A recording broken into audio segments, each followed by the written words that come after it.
everybody. Pura Vida. Welcome to the Christian Surfers Talk Story podcast, where we interview some of our favorite people, missionaries from around the world that got amazing and interesting stories. And we just want you to get to know these guys a little bit better. Bienvenido.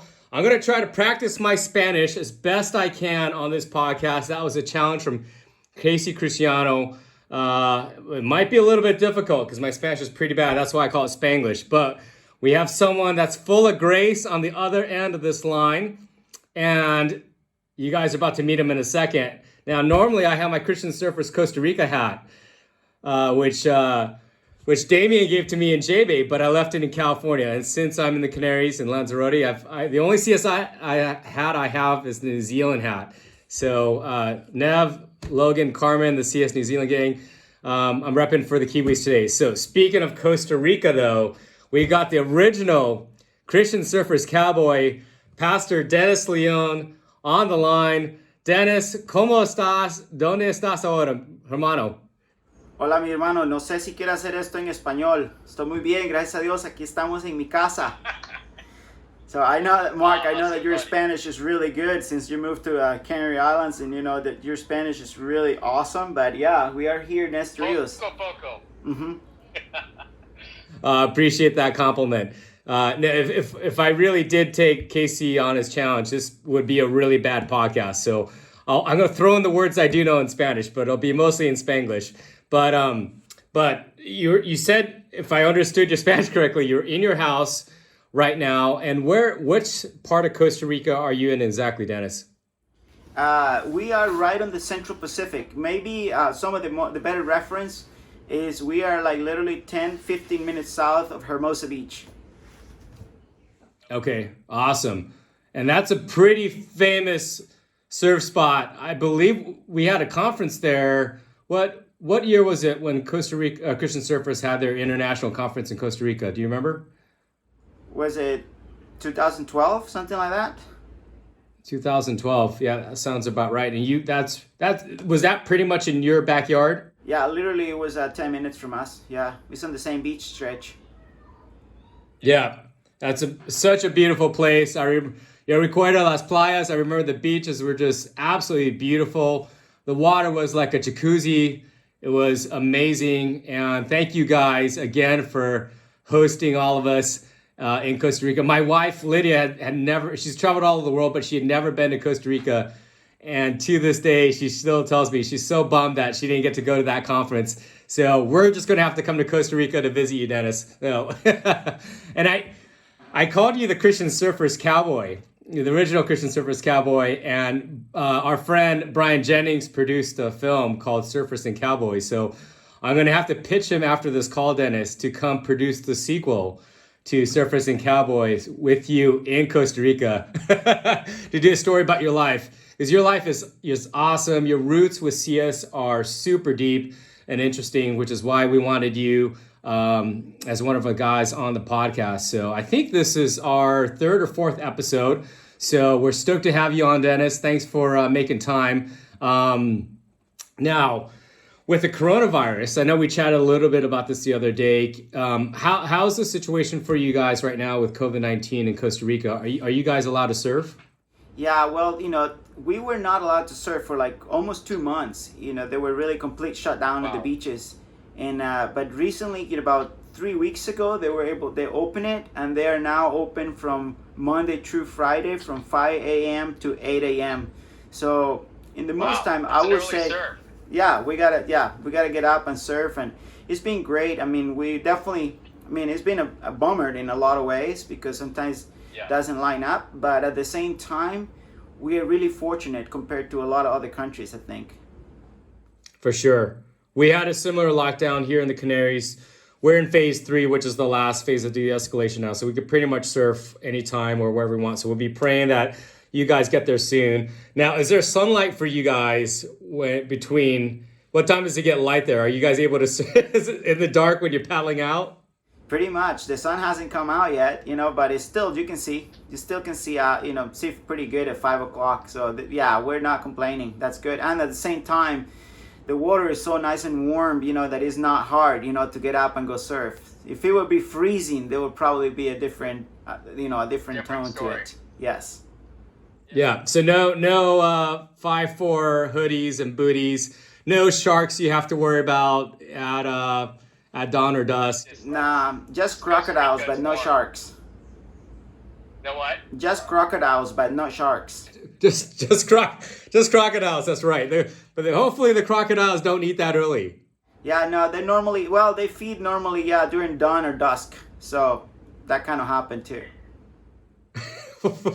Well, Dennis, make sure you stay safe surfing during those quarantina hours. Quarantina in Espanol. But, and there was a famous video of a surfer, I think in Hermosa, that had an encounter with the police there before you guys, I guess, you were allowed to surf. And they were shooting at him running up the beach. I just want to make sure that wasn't you. That was not me, for the record. That was not me, actually. That was one of those city warriors that came down from the city, and that's what happened. So it's an unfortunate thing, and it's an unfortunate thing that we became famous because of that incident. Well, Dennis, I'm glad we cleared the air, and I'm glad that wasn't you running away from the police yet. So we'll just have to find that city surfer and bring him to a Christian Surfers meeting at your house so you guys can share Jesus and the gospel with him. So, but speaking of which, I want to talk about your history with Christian Surfers. I want to talk about Jerry Dow. I want to talk about Santa Barbara, your amazing wife, Kyle, who rips, Carlos Munoz, and I want to talk about sustainable farming and you being a Christian hippie, which, just kidding, story about Miato. I know you don't like to be called a hippie, but I love all those things about you, and I don't think a lot of people know all those things about you. So I'd love to talk a little bit about all those with you. Could you share a little bit with me and all those listening on the podcast right now, your first experience or exposure with Christian Surfers? And I know that was a long time ago when you were just a Grom.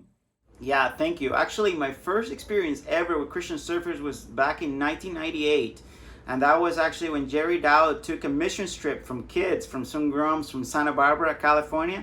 He brought him down to Costa Rica, and they were on the way down to Dominical, and the rain was so strong that they saw a little road that said, let's just pull in here and let's spend the night, and we'll just stay here.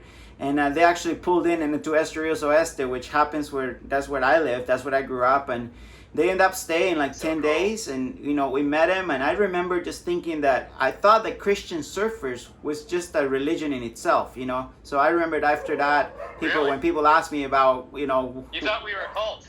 Oh yeah, I was like, I'm a Christian surfer. That was what I said, and I'm talking, I was 10 years old back then. Wow, that is so cool. And for those people who don't know, Jerry Dow, absolute legend. I don't know how old he is now. He's probably in his 80s, maybe. Live in Arizona, but he was the founder of Christian Surfers United States, and so he might, I guess he would have just started Christian Surfers up here, gone down to Costa Rica for a missions trip, and that's where you guys met him, and you guys kicked it off. And then you have an interesting story with Santa Barbara, which is where the first chapter for Christian Surfers USA was formed, because I believe was he with your wife and her family at the time? Is that when you met them? Yeah, and Mark, I think I need to clarify. I think I said 1998 when I met Jerry. Okay. It was 1988. 1988. Okay, yes. So 10 years before that. Sorry, yes, okay. 1988. Yes, that clears up the timeline. Yeah, because U.S. was started in 1984. So 4 years later, he went to Costa Rica with you, or to see and met you. In 1988, and then later on, that's when later on, almost in 1999, he came down with some families from Santa Barbara that they were going to start like a boarding school down here.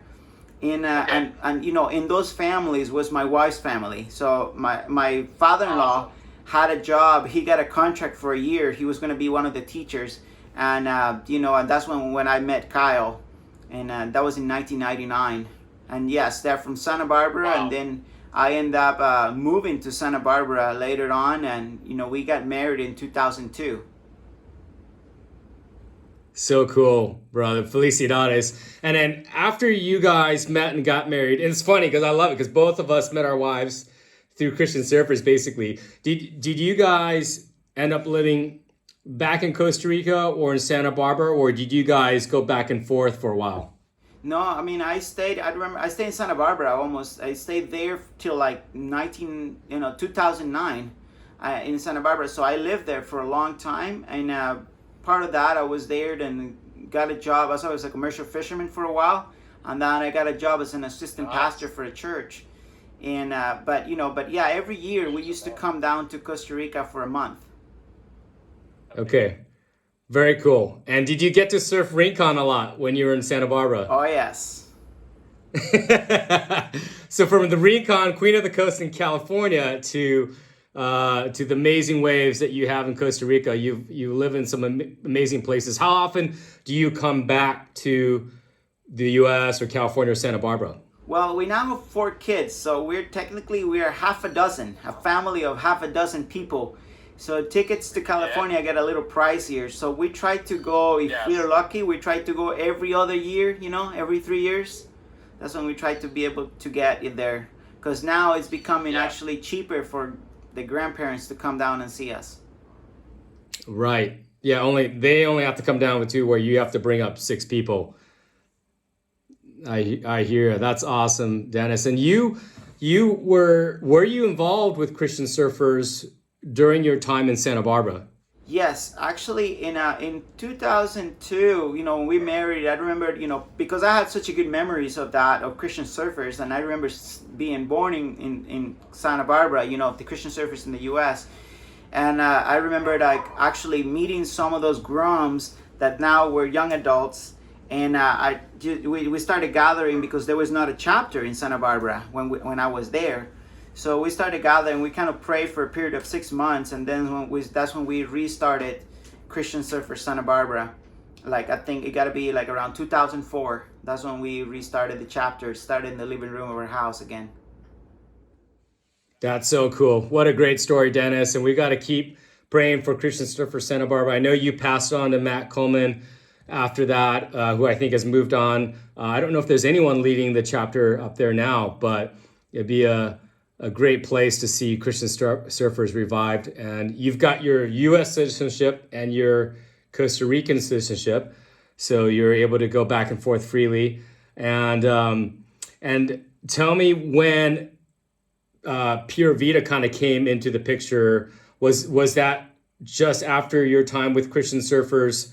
I guess back in Costa Rica, did you start the movement there, and how long did that go for? Well, it's still running now. It's actually pretty cool, that story, because it actually, Pura Vida Church started in Santa Barbara, California. While I was there, Really? Yes, I was asked. I was there for the Free Methodist Church of Santa Barbara. They asked me if we could start a ministry that would be for Spanish-speaking people, and that's why it's called Pura Vida Church. If you notice, it's a Spanglish name. Pura Vida Church is Spanglish. So a lot of our people that we started gathering there, there were people they didn't speak English or Spanish. They speak both. It was a Spanglish type of church. We had a lot of few people, from El Salvador, Mexico, mostly Mexico, and Guatemala and Peru, and but yeah, it started there. And then in 2008, that's when we kind of felt like God was calling us back to Costa Rica to start, to go on and start planting beach culture churches, something that was more relevant to the beach communities. And we moved here in 2009, and that's kind of when we started Pura Vida Church in Costa Rica, and it started again in the living room of our house as well. That's amazing. See, I didn't even know that. I just assumed that Pura Vida was starting in Costa Rica, and I had the chance to visit you there when we had the international conference for Christian Surfers in Costa Rica. And it's such a cool church, and just the whole vibe and the community there is just amazing. So, but now people know, and I know, that you started it in Santa Barbara, which is a really cool and interesting fact. I gotta say that, hey, I just want to tell you, I'm really glad that you didn't show up with your hot pink wetsuit to my church. I didn't want to get kicked out, but I know you guys would never kick anyone out, because that's why you started it, to welcome all sorts of people, no matter their background. And I know this came up on the podcast with Pastor Robbie O'Brien, that when you became a Christian, when you became a Jesus follower, the churches in Costa Rica at that time, and correct me if I'm wrong, were so religious. You couldn't be a surfer and a Christian at the same time. You had to give up your surfing to follow Jesus. And that was part of the impetus of you starting the church there, correct? Yeah, that is correct. I became a Christian when I was about to turn 18 years old. And at that moment, I remembered I was on the national surfing team.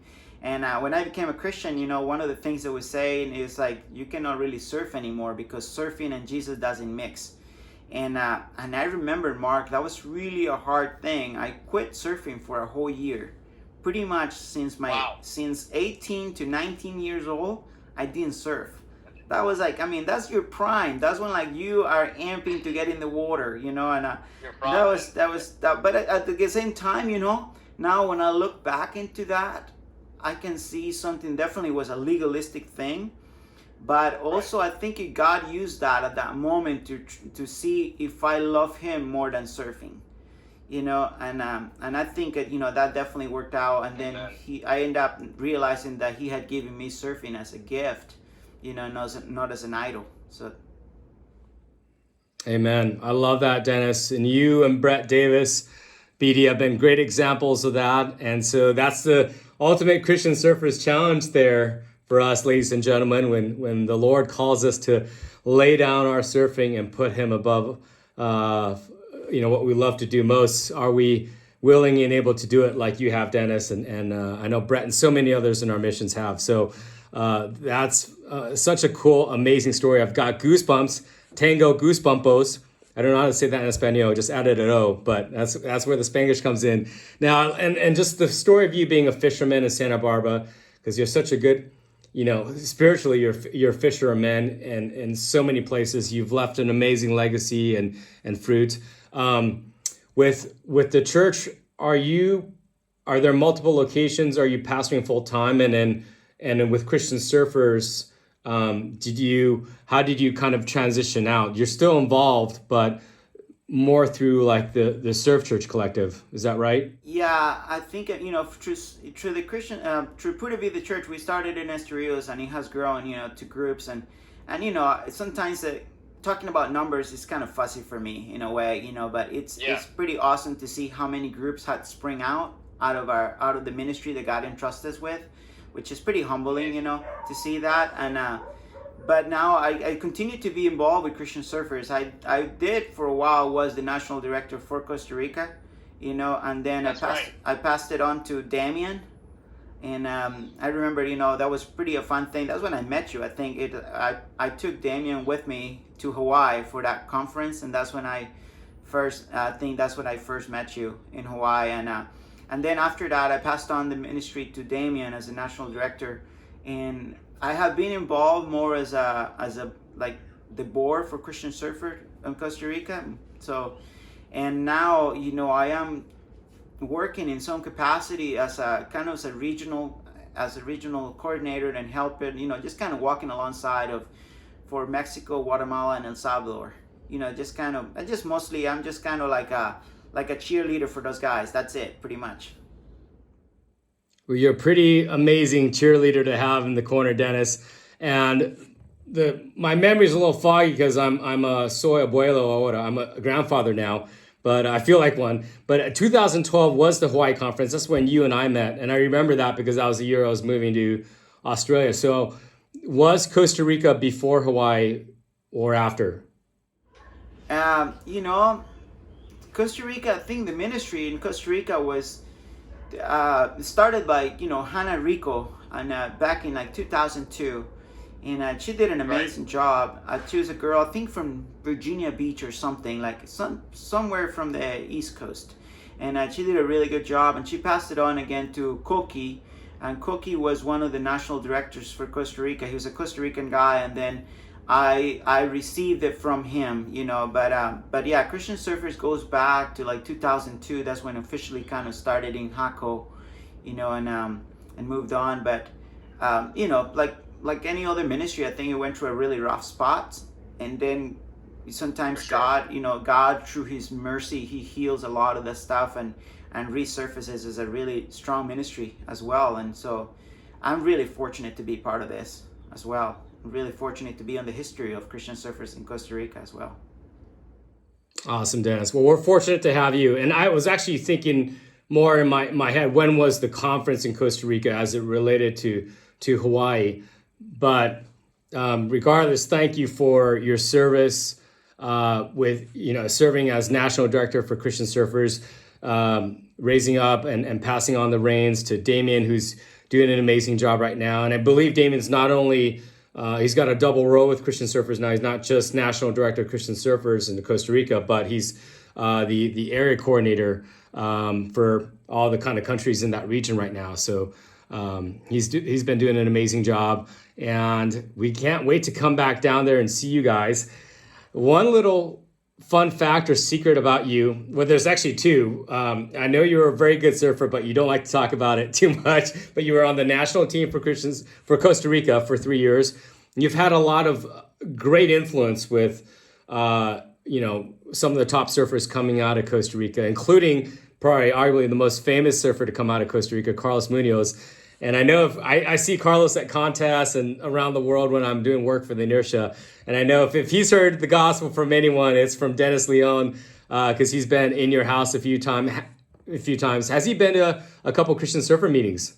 Yeah, actually, when we first started in our house, I think back then he was a little tiny groom, a skinny little guy. He actually finally grew up into his body, but he was just this skinny little guy. He would just show up to my house, and him and his brother, and they just chilled there. And I remember there was times when he would come earlier before the meeting will get started, so he can borrow my Bible to read it. So, Wow, but cool. and I think. Definitely, I think he definitely has a strong spiritual sense to him. I think still, things that he's searching for a lot of this stuff.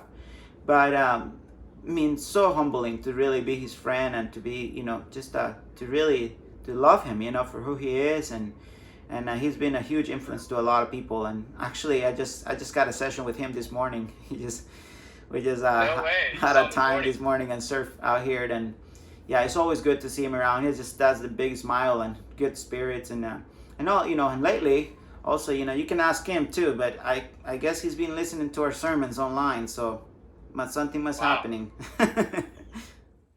Praise God. Well, thank you for investing in him and discipling him, Dennis, and for the rest of us, myself included. Whenever I see him in San Clemente next, or in California, or in Hawaii, I'll make sure just to remind him of the love that you have for him, but above all, the love that Jesus has for him. So well done, Dennis, with all the people, all the youth that you've invested in there. Now, while we've been on the podcast, and we've got about 7 minutes left here, I've heard some animals in your background. I've heard, I think I've heard a cow, heard a bunch of barking dogs. I think I might have heard some chickens, but this is the other interesting fact that I wanted to tell other people about you. You were into sustainable farming basically before it was cool. Nowadays, it's like this, especially in the surf world, it's like this cool hipster, free hippie thing to do. But you did that, I think 6-7 years ago. Tell me how you kind of got into sustainable farming, and what kind of animals and vegetables you got growing on. Do you guys eat all of your own food that you guys produce there on the farm? Yeah, well, I go back. I was raised by my grandma, and being raised here on the beach and everything, we always had chickens when we were little. So, we always had chickens, and we had like a pig or something that we would raise and for food. But now, I remember when we moved here and we started kind of getting some chickens and stuff. But I think the thick of this started about almost 7 years ago, and that's when we got a little tax return because we pay our taxes. So, but we got a little tax return, and I, my wife and I was like, let's get a cow, and and that's As you do when you get your tax return. yeah, I Doesn't mean, everyone that's do what that? you do, So I just I literally one day early in the morning I went out. I mean, there's pictures still floating in the internet. I went to buy some lumber at the hardware store, and just happens that next to the hardware store they were selling this cow in a really good deal, and And so I showed up. I loaded That's up. When you know you're in Costa Rica. Yeah, I loaded up on the back of my truck, and I showed up, and I just came down, I literally started honking the car. My wife was not even up yet. It was like six in the morning, and she came out of the window, and she looked down, and I have a cow on the back of my car. The first reaction is like, what the heck is that? And like, it was too much, but that's how we started our lives as ranchers. So now we have we've been doing farming, and sometimes people said anybody can buy a cow, but not everybody's a cowboy. And yes, we have gotten, from that. Now we have about 13 cows, and at this moment right now in our property we have about 350 chickens. And wow. Between meat chickens and egg layers, we have 5 pigs. We have 3 milking cows around too, and then we have horses, and I don't know, and then some. We have just recently we added tilapia. We have like a aquaponic system, so we have tilapias that are like growing for food as well. We have tilapias and shrimp. And then we also have lettuces. We're raising lettuce, tomatoes, cucumbers, papayas. There's a lot of different vegetables: zucchini, squash, corn. There's just a lot of food around. So, but yeah, it's just wow. And again, it's I know a lot of people right now is getting into it just because it's cool. It's kind of like a fashion, but yeah, I was wondering, once the quarantine is over, how many farmers are actually going to stay? Well, I know from just sharing that, Dennis, which is incredible for those who you don't know in English, that you're doing it for right reasons. Didn't need to translate that one, but that's how deep my Spanish is. And I love that because even with Groundswell, what we're doing with Groundswell Aid right now is we're helping Roy Harley and the team in J-Bay with the communities that are struggling there with food during the coronavirus and the lockdown situation. They're planting these little sustainable planters and farms to help people grow their own food. But I love that you do it for the right reason, Dennis.